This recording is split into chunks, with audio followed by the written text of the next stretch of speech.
چمکتی آنکھوں، مسکراتے لبوں اور میرے عزیز دوستو، آپ کو میرا محبت اور خلوص بھرا سلام۔ ناظرین اکرام، آج میں آپ کو اسلامک اسٹڈیز کے حوالے سے سعودی عرب کی تاریخ کا ایک واقعہ سنانے جا رہی ہوں۔ عرب شریف میں 1922 تک ترکی کی حکومت تھی، جسے خلافت عثمانیہ کے نام سے جانا جاتا ہے۔ 1922 سے پہلے سعودی عرب کا نام سعودی عرب نہیں بلکہ حجازیہ مقدس تھا۔ خلافت عثمانیہ دنیا کے 3 براعظموں پر 623 سال یعنی 1299 سے 1922 تک قائم رہی۔ جب بھی دنیا میں مسلمانوں پر ظلم و ستم ہوتا تو ترکی کی حکومت اس کا منہ توڑ جواب دیتی۔ امریکہ، برطانیہ، یورپ، نصرانی اور یہودیوں کو اگر سب سے زیادہ خوف تھا تو وہ تھی خلافت عثمانیہ کی حکومت۔ امریکہ، یورپ جیسے ملکوں کو بھی یہ بات معلوم تھی کہ خلافت عثمانیہ کے خلاف ہم مسلمانوں کا کچھ بھی نہیں بگاڑ سکتے۔ امریکہ و یورپ نے خلافت عثمانیہ کو ختم کرنے کی سازش شروع کی۔ 19ویں صدی میں سلطنت عثمانیہ اور روس کے درمیان بہت سی جنگیں بھی ہوئیں۔ چونکہ مکہ اور مدینہ مسلمانوں کے نزدیک قابل احترام ہیں، اس لیے سب سے پہلا فتنہ وہیں سے شروع کروایا گیا۔ امریکہ یورپ نے سب سے پہلے ایک شخص کو کھڑا کیا جو کرسچن تھا، ایسی عربی زبان بولتا تھا کہ کسی کو اس پر شک تک نہیں ہوا۔ اس نے عرب کے لوگوں کو خلافت عثمانیہ کے خلاف یہ کہہ کر گمراہ کرنے کی ناکام کوشش کی کہ تم عربی ہو اور یہ ترکی ہے، یعنی غیر عربی ہیں، ہم اجمی ہیں، ہم اجمیوں کی حکومت کو کیسے برداشت کر سکتے ہیں؟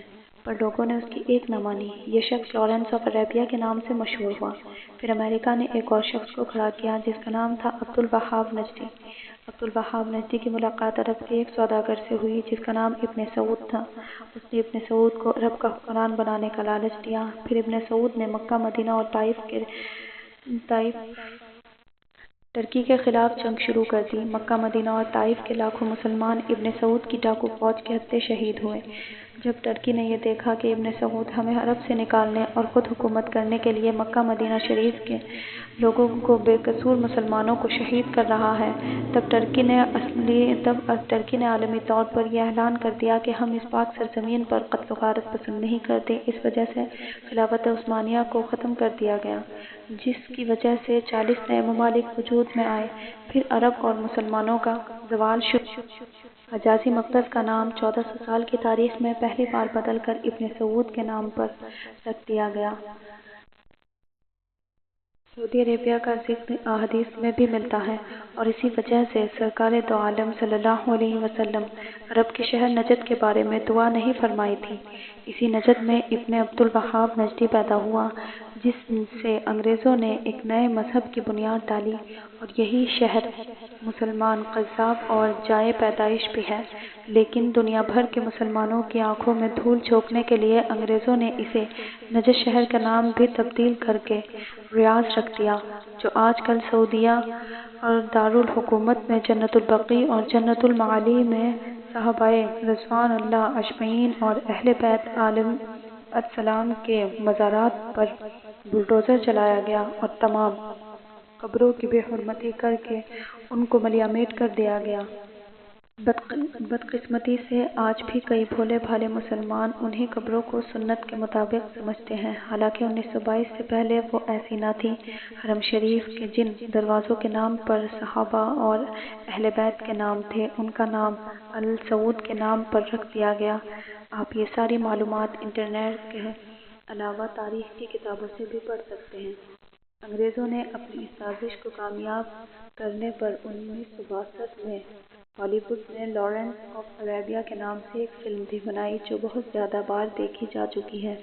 یہود و نصارہ کو عرب میں اپنے ہی آنے کی اجازت مل گئی۔ جس دن ابن سعود عرب کا بادشاہ بنا، اس دن ایک جشن ہوا۔ اس جشن میں امریکہ، برطانیہ اور دوسرے ملکوں کے پرائم منسٹر ابن سعود سے ملاقات کے لیے آئے اور اس کو مبارکباد دینے کے لیے آئے۔ جس عرب کے نام پر یہود و نصارہ کانپتے تھے، وہ سعودیہ امریکہ کے اشاروں پر ناچنے لگا اور آج بھی ناچ رہا ہے۔ یہود اور نصارہ کی اس ناپاک سازش کا ذکر کرتے ہوئے علامہ اقبال نے اپنے کلام میں یہ لکھا ہے: وہ فاتح کش جو موت سے ڈرتا نہیں ذرا، روح محمدی اس کے دل سے نکال دو۔ فکر عرب کو دے کے فرنگی تخلیات، اسلام کو حجاز اور یمن سے نکال دو۔